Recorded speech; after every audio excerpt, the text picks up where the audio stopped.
bear arms 154. But the biggest case of my tenure was a case called Medellin versus Texas. And Medellin began with a really horrific crime in my hometown of Houston, where two teenage girls were horribly assaulted and murdered by a gang. And it was a crime that was so horrible, I mean, it scarred the city of Houston. One of those murderers was an individual named Jose Ernesto Medellin. Medellin had been an illegal alien. He came from Mexico when he was 3. Was what President Obama would call a dreamer.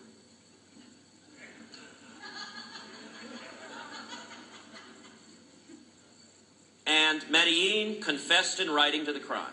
It's a 4-page handwritten confession, one of the most horrifying documents I've ever had the unhappy experience of reading. He brags how the younger girl, who was 14, he kept as a trophy of his crime her Mickey Mouse watch. He was so proud of what they had done to those two little girls.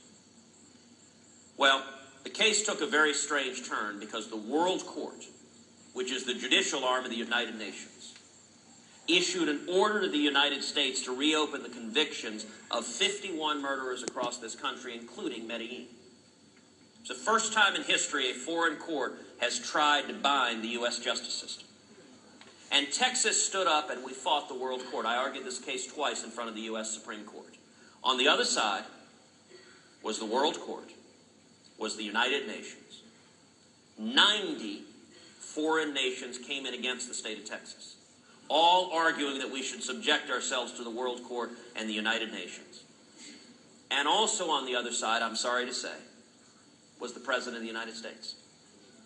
And that president wasn't Barack Obama. It was George W. Bush. In 2005, George W. Bush signed a 2-paragraph order that purported to order the state courts to obey the World Court.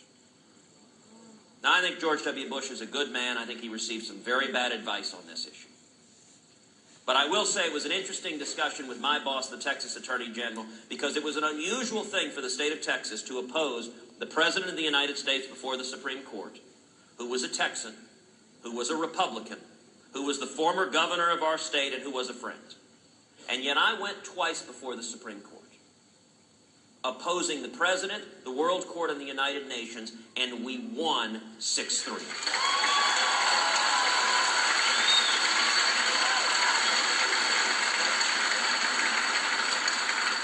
And the court ruled with Texas on 2 important points. Number 1, it ruled that neither the World Court nor the United Nations have any jurisdiction or authority whatsoever on the American justice system.